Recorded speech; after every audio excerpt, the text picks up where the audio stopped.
Hey, Glenn here, Monster Guitars. I'm working on a bit of a fun project here. Well, I think it's fun. All my guitars are fun, aren't they?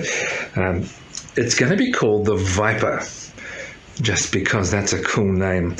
And there are going to be a couple of videos about this. The first one is just really going to be the basic concept and putting the thing together. That's kind of the setup for the next video, which I think is going to be interesting, but don't skip to that. Watch this one first.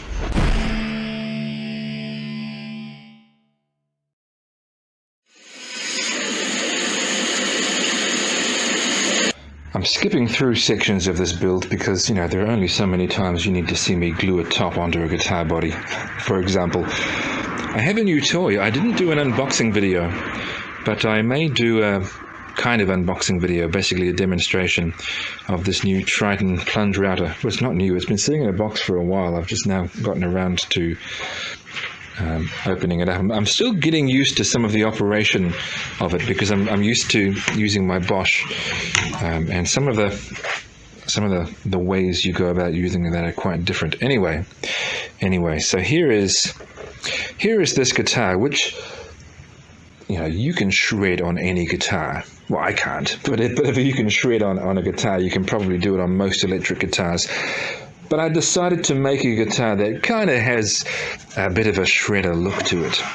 So it's based broadly on the shape of an Ibanez gem. The curves aren't exactly the same, but it's a pointy Strat style guitar body. And I've taken to the edge with a round over bit. And I didn't just round over the edge, I dug the bit in slightly deeper. So there's a raised surface on the top there, and then there's a round over a bit further below. I didn't want to try my luck doing that on the narrower points there, so I stopped there, and I just did a standard round over there. I kind of like the look of that, like talons. Everything's going to be a little bit more smoothly contoured when I, get around to sanding everything. And I'm thinking I might leave that as is, shape-wise, albeit slightly smoother. Or I could eliminate that corner edge there. This is partly being designed as I go, although I had a rough idea of what I was going to do. In any event, I think this could be quite exciting. I'm considering doing a large arm contour cutaway there, which will of course eliminate the round over, but that's okay. That's all right.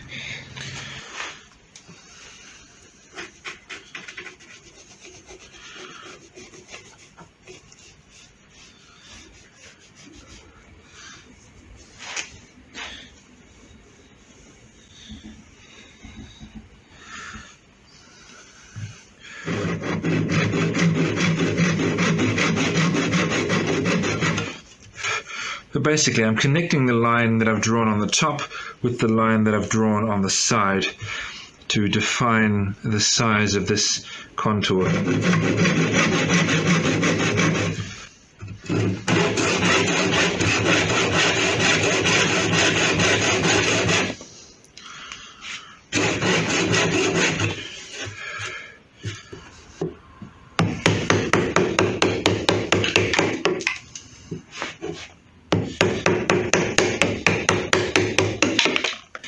This wood that makes up the body behind the elm top is called rimu, and I've put the piece at the top of the body that I did because I wanted it to be on the edge, because it was a particularly nice looking piece because it's so full of resin. And the rimu resin has a very distinctive smell. Maybe other resins do have a similar smell as well. I bring all this up because I can really smell it now as I chisel through it.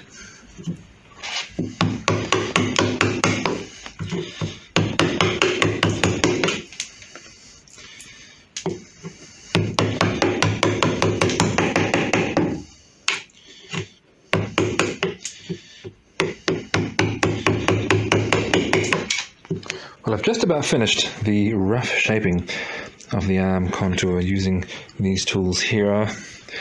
That line of glue you can see is because when I was chiseling, I think I was chiseling too hard. The chisel was reasonably sharp, so I think I just hit it harder than I should have, or went too deep. A piece broke off. That piece there, as you might expect from where the glue is. Fortunately, of course, I still had the piece and it was a perfect fit to put it back on. And a glue join, such as this, will be stronger than the wood, but it does mean I have to stop for tonight. So I'll come back and finish shaping that tomorrow.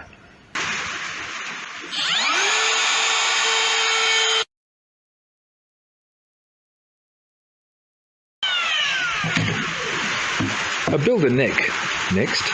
Different people have different orders in which they do things, but I like to get the basic body ready, then build the neck, then cut the neck pocket and put the neck in. And then you can be sure that when you position your bridge and cut your pickup cavities, they're nicely aligned with the neck. I don't know how much of the neck build I will include in this video now because I've just destroyed it. Frustrating. I realized that I had made the neck too thin along the middle so that there was a slight bulge down this end, but I knew I couldn't really take much off this end because the wood is shallower at this end because there's the adjustment nut for the truss rod. Well, I had to try and make it look nice, and sure enough, I didn't have enough wood there, and I have carved through into the channel, which is a shame. I'll see what I can salvage. I should be able to salvage the frets because they were pre-cut. Maybe I can't because I've already trimmed them. Ah well, every now and then that will happen. You will screw something up. As a general rule, I like to use stainless steel frets, and you may have seen it in some previous videos. You can get them pre-cut, and they've already got the tangs cut out at the ends, and they're very convenient. But this guitar, the Viper, is going to have gold hardware, and it just looks really good when you've got matching frets and hardware, if that's possible. And in the case of gold, it is. So I've got here what's called Evo Gold. They're still pre-cut, but they're not cut to length. I'm having to trim them as I put them on. And Evo Gold, well, it's not as hard as stainless steel. Stainless steel is definitely the hardest fret wire there is, but it's definitely harder than the standard copper nickel frets. So it's still not bad. I do think hard frets is a good thing. Yeah, so I'm just cutting those and pressing them in, and then I'll do my fret work.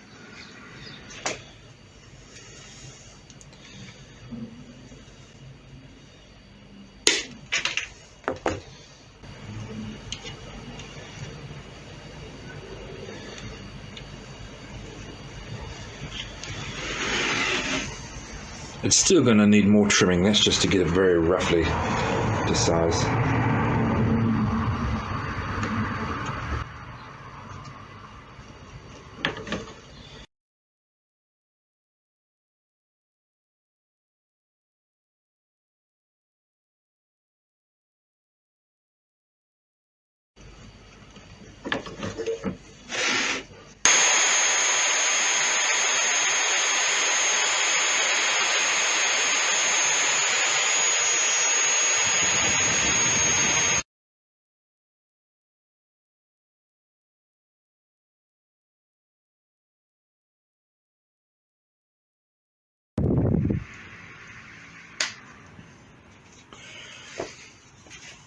Just something new I'm trying out when it comes to shaping the neck.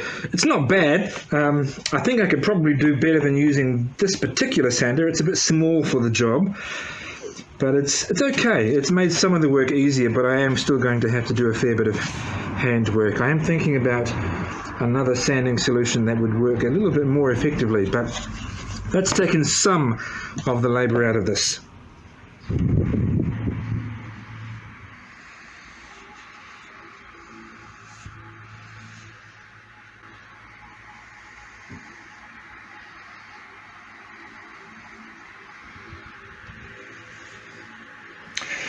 So this video is going to end here, and you might be thinking, well, you haven't really seen anything different or exciting, and you haven't really. It's all been very standard stuff, cutting out bodies, routing cavities. Did I even show you that? It was so boring. You've seen it before.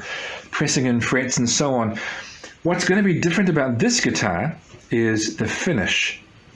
well, different for me anyway. This is stuff that lots of other people have done, but I haven't done many guitars, you see. I'm still quite young, I dare say, in this business anyway.